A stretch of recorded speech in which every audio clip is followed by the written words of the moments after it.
arte, disputa ideológica ou ódio político?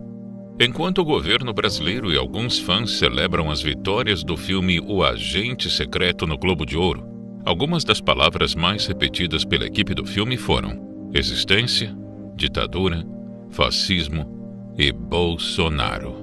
Segundo o ator Wagner Moura, eleito o melhor ator na premiação internacional do Globo de Ouro, transmitir mensagens políticas é uma das principais funções do cinema. O evento e as conquistas foram motivo de festa para o governo e seus aliados.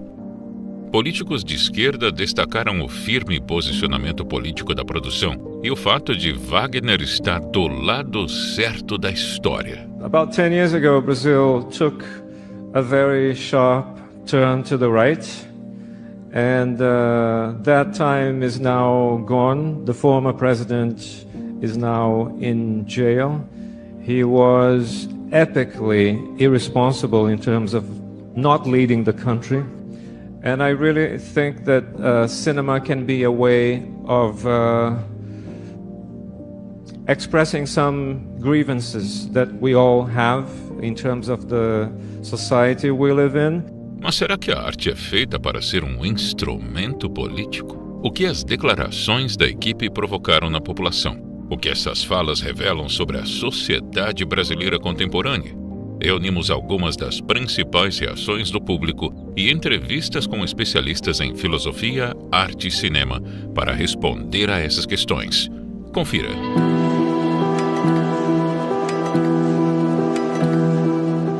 Aliados do governo comemoraram a vitória. Partidos políticos fizeram declarações ideológicas e alguns brasileiros celebraram. Mas uma parcela significativa dos usuários de redes sociais se revoltaram com a produção e o teor das falas da equipe. A situação mostrou um debate de várias camadas, com diferentes visões de mundo se confrontando. Uma das camadas mais diretas do debate é a política contemporânea. Em mais de uma ocasião, Wagner Moura declarou que o filme busca trabalhar em cima da ferida aberta da ditadura e ao que ele chamou de governo fascista moderno. I think we have to keep making films about the dictatorship. The dictatorship is still an open scar in Brazilian life. It happened 50 years ago only. We recently had from 2018 to 2022, we had a far right wing president in Brazil /fascist that is a physical manifestation of the echoes of the dictatorship. So the dictatorship is still very present in the Brazilian daily life. So we have to keep making films about it. Mas o discurso irritou muitos brasileiros que se manifestaram na internet. Para o historiador Laudelino Lima, os escândalos e crimes cometidos por governos de esquerda, desde a reabertura política, estão sendo ignorados, com a ditadura servindo como um escudo contra as críticas. Os comentários destacaram que a memória enfatizada por Wagner deveria dar destaque também a escândalos da política moderna, como o Mensalão e o Petrolão, os maiores casos de corrupção da história do Brasil. Outras críticas enfatizaram que, enquanto o filme recebeu 7,5 milhões de reais de dinheiro público, quase metade do país não possui saneamento básico. Enquanto os professores brasileiros teriam apenas um aumento de R$ 18 no piso salarial, o governo cancelou a reunião do dia 15 de dezembro de 2025 que trataria sobre o assunto, não fornecendo justificativa. O jornalista Sam Pancher e outros brasileiros destacaram que o Ministério das Relações Exteriores do Brasil parabenizou Wagner Moura e a equipe do filme pelos prêmios imediatamente. O órgão também agiu de forma imediata para condenar a operação de captura do Maduro por parte dos Estados Unidos.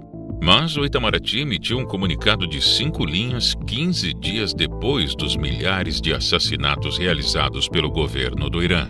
O regime aliado do governo Lula cortou o acesso à internet, que já era controlado pelo governo há décadas durante os protestos. A população se revoltou devido a anos de censura, corrupção e má gestão que levaram a uma crise de falta de água no país. O governo respondeu matando milhares de manifestantes e prendendo mais de 10 mil civis desarmados. Ainda o deputado Mário Frias emitiu uma opinião forte sobre Wagner Moura, que teve mais de 3 mil curtidas. Esse sujeito construiu sua imagem pública em cima de discursos vazios sobre democracia e liberdade, enquanto apoia sem pudor regimes ditatoriais responsáveis por miséria, repressão e morte, como os de Maduro e Chávez. Denuncia censura com a boca cheia, mas mora confortavelmente nos Estados Unidos, desfrutando das garantias do capitalismo e da liberdade de expressão que jamais existiram no modelo que ele defende para o Brasil. Ignora presos políticos apodrecendo na cadeia por crimes inexistentes na Constituição. Ignora a destruição institucional. Não é consciência social, é marketing. Um parasita moral que transforma dor, censura e miséria em moeda para se autopromover. Um dos comentários enfatizava a importância que a mídia e a população dá à opinião de atores sobre questões complexas e importantes, como política e a vida. O jornalista Eli Vieira compartilhou uma fala do aclamado ator Anthony Hopkins, em que ele diz: "As pessoas me fazem perguntas sobre situações atuais da vida. E eu digo, não sei, sou apenas um ator. Não tenho opinião nenhuma. Atores são meio burros. Minha opinião não vale nada. Não há controvérsia para mim. Então, não me envolvam nisso porque não vou participar." O público também lembrou do monólogo do humorista, roteirista e diretor Ricky Gervais no Globo de Ouro de 2020. If you do win an award tonight, don't use it as a platform to make a political speech, right? You're in no position to lecture the public about anything. You know nothing about the real world. Most of you spent less time in school than Greta Thunberg. So, if you win, right, come up, accept your little award, thank your agent and your God, and fuck off, okay? Para o professor Paulo Cruz, atores modernos não percebem que não têm capacidade para comentar sobre questões complexas fora de sua área. Para ele, o sujeito é só um ator. Sim, ser um artista é uma grande coisa, mas essa é talvez a única profissão que as pessoas querem ir além de suas atribuições e capacidades. Um artista não é necessariamente um intelectual, mas tem algo neles que os faz pensar que são. Aí se tornam isso: uns malas sem alça, pretensiosos que acham que são capazes de, com sua arte, mudar a realidade. Sem contar a absoluta desconexão da realidade. Não há nenhuma ferida aberta da ditadura no Brasil. Ninguém liga. Só essa elite que, por um único momento em suas vidas de privilégio, foi alvo da violência do Estado. Mas isso já passou há mais de 20 anos. E eles continuam ricos. Por isso, ok, parabéns pelo prêmio, pelo reconhecimento. Mas isso não apaga o fato de que vocês, artistas do mainstream brasileiro, são porre, eternos palestrinhas, chatos, pretensiosos, cuja arte, se fosse tão boa quanto sua prepotência, influenciaria o mundo. As divisões e disputas políticas marcaram grande parte da conversa sobre o filme O Agente Secreto, especialmente devido às falas políticas da equipe. Mas ainda existe uma outra camada, e até mais profunda, que precisa ser analisada. E lembre-se, se estiver gostando do vídeo, não se esqueça de deixar sua curtida e compartilhar o vídeo para que mais pessoas tenham acesso a essas informações. E inscreva-se no canal para mais conteúdos como esse. A polêmica ainda revela uma outra camada fundamental na formação do imaginário de um povo e da vida pessoal de cada pessoa: a arte. Para muitos filósofos clássicos como Platão e Santo Tomás de Aquino, uma das definições de arte é de que ela é uma obra humana que busca aproximar as pessoas da beleza. Segundo Leonardo da Vinci, a lei suprema da arte é a representação do belo. A arte pode imprimir no material realidades elevadas, transcendentais. O artista, utilizando a razão, cria algo que pode guiar o ser humano para a beleza, que por sua vez pode levar à verdade e ao bem. A arte pode ser entendida como a inclinação criadora do homem, a tentativa de representar o que sente, como vê a realidade e conceitos que não consegue exprimir em palavras. A arte, incluindo o cinema, guia o ser humano para realidades superiores à mera percepção crua da vida, como as dores e tristezas vivenciadas no dia a dia. Além de conseguir retratar o belo existente na realidade, o cinema representa aquilo que é a substância da vida humana, a narrativa.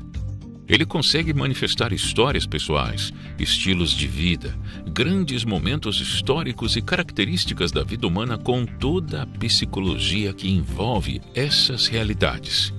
A experiência da imersão na história de um filme pode conduzir ao nível da reflexão e da interiorização de um aprendizado.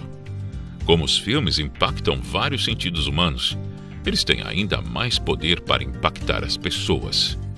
Mas a arte do cinema também pode ser deturpada. No documentário original da Brasil Paralelo, A Sétima Arte, disponível gratuitamente no YouTube, especialistas mostraram como os filmes foram usados por ditadores assassinos.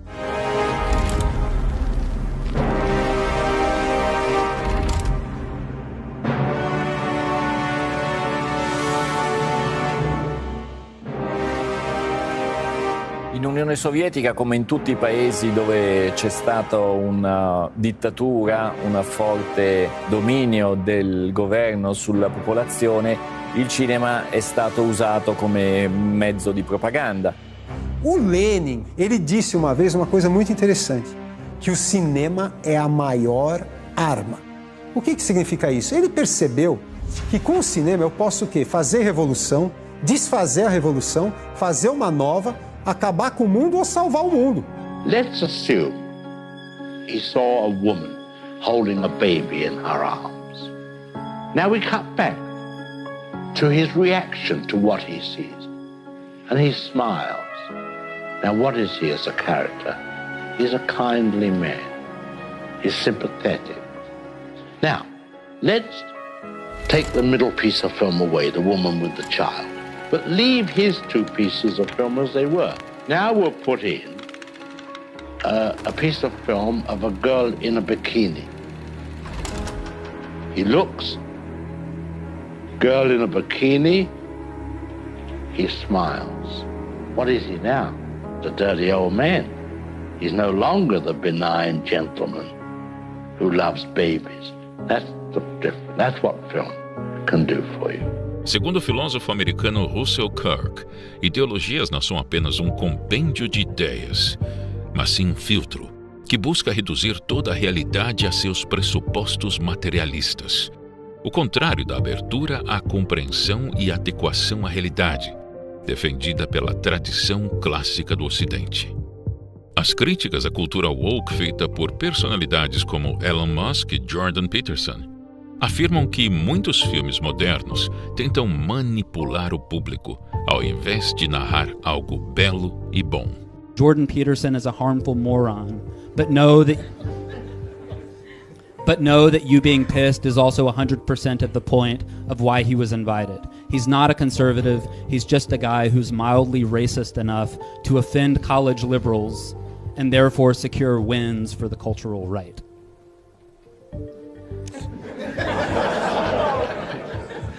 Comparatively mild stuff. It's the chattering buzz of ideologically possessed demons. So there's nothing in it that's not entirely predictable. That's one of the things you notice when you're talking to people. If you want to find out whether the person is there or the ideology is there, you listen to see if you're hearing anything that someone else of the same ideological mindset couldn't have told you. You know, like I've had thousands of conversations with people because I've spent 20 years as a clinical psychologist. And one of the things I've learned about people is that they're unbelievably interesting. If you get someone to sit down and you move past the superficial, which you can actually do quite rapidly, they'll tell you all sorts of things that only they know, that are unbelievably enlightening about their own peculiar problems, about the way they look at the world, about their idiosyncratic familial dynamics, like just fascinating personal stuff. It's the stuff of great novels, you know, and this is ordinary people. I don't really think there is an ordinary person exactly. there's the facade of ordinariness, but behind that, people are very rarely ordinary. And so the conversations are almost instantaneously fascinating. And one of the guidelines that I used in my clinical practice constantly was, like, I had this sense, I probably learned this mostly from Carl Rogers, was that if the conversation wasn't really interesting, then we weren't doing anything that was therapeutically useful. But all of the interesting elements of it were very, very personal. And so to replace this, and I learned this mostly from Alexander Solzhenitsyn in his detailed analysis of what I would call ideological possession. He talked about people he met in the Gulag camps who were under the sway of rigid communist orthodoxy, and noted very clearly that it was like there was a crank in some sense on the side of their head, and you could just crank the crank and out would come the ideological dogma, and it's all entirely predictable. And people who are in a situation like that don't understand that they're possessed by an idea, right? Carl Jung said, people don't have ideas, ideas have people. And it's like, so there's nothing in that that's anything other than exactly what you would predict. And then there's a deeper issue too, and this is one that I think has bedeviled me ever since I made my initial videos, which is it's impossible for those on the radical left to admit that anyone who opposes what they're doing might be reasonable, because what that would mean would be that you could be reasonable and oppose the radical left, and that would imply that what the radical left was doing wasn't reasonable.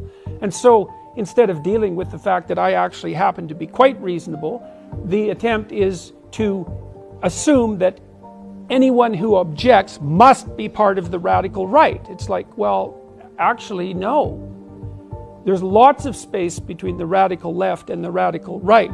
There's the moderate, reasonable left, for example, and then there's the center, and then there's the moderate, reasonable right, and then there's the far right, and then there's the extreme right. All of that exists in opposition to the radical left, but it's very convenient for the radicals on the left to say, oh, well, you don't buy our doctrine, and then to immediately make the presupposition that you must be the most heinous example of that entire array of potential objection. Segundo análises quantitativas, filmes e streamings tradicionais passaram a ter grande parte de seu catálogo influenciado pela cultura arte, disputa ideológica ou ódio político. Enquanto o governo brasileiro e alguns fãs celebram as vitórias do filme O Agente Secreto no Globo de Ouro, algumas das palavras mais repetidas pela equipe do filme foram existência, ditadura, fascismo e Bolsonaro. Segundo o ator Wagner Moura, eleito o melhor ator na premiação internacional do Globo de Ouro, transmitir mensagens políticas é uma das principais funções do cinema. O evento e as conquistas foram motivo de festa para o governo e seus aliados.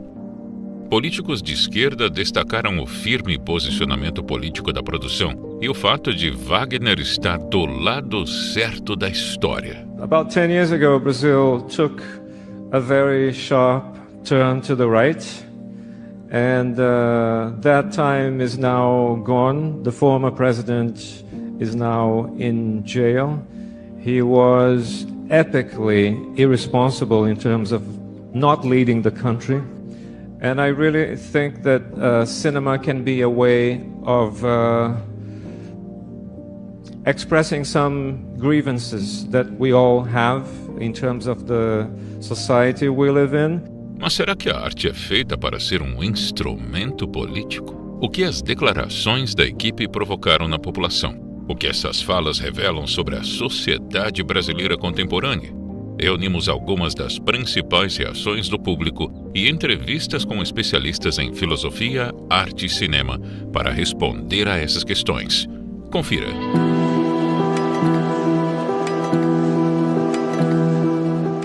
Aliados do governo comemoraram a vitória. Partidos políticos fizeram declarações ideológicas e alguns brasileiros celebraram.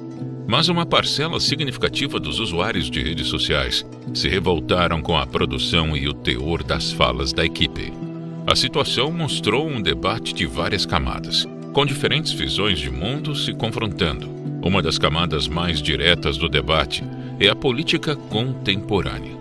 Em mais de uma ocasião, Wagner Moura declarou que o filme busca trabalhar em cima da ferida aberta da ditadura e ao que ele chamou de governo fascista moderno. I think we have to keep making films about the dictatorship. The dictatorship is still an open scar in Brazilian life. It happened 50 years ago only. We recently had from 2018 to 2022, we had a far right wing president in Brazil /fascist that is a physical manifestation of the echoes of the dictatorship. So the dictatorship is still very present in the Brazilian daily life. So we have to keep making films about it. Mas o discurso irritou muitos brasileiros que se manifestaram na internet. Para o historiador Laudelino Lima, os escândalos e crimes cometidos por governos de esquerda, desde a reabertura política, estão sendo ignorados, com a ditadura servindo como um escudo contra as críticas. Os comentários destacaram que a memória enfatizada por Wagner deveria dar destaque também a escândalos da política moderna, como o Mensalão e o Petrolão, os maiores casos de corrupção da história do Brasil. Outras críticas enfatizaram que, enquanto o filme recebeu 7,5 milhões de reais de dinheiro público, quase metade do país não possui saneamento básico. Enquanto os professores brasileiros teriam apenas um aumento de R$ 18 no piso salarial, o governo cancelou a reunião do dia 15 de dezembro de 2025 que trataria sobre o assunto, não fornecendo justificativa. O jornalista Sam Pancher e outros brasileiros destacaram que o Ministério das Relações Exteriores do Brasil parabenizou Wagner Moura e a equipe do filme pelos prêmios imediatamente. O órgão também agiu de forma imediata para condenar a operação de captura do Maduro por parte dos Estados Unidos. Mas o Itamaraty emitiu um comunicado de 5 linhas 15 dias depois dos milhares de assassinatos realizados pelo governo do Irã. O regime aliado do governo Lula cortou o acesso à internet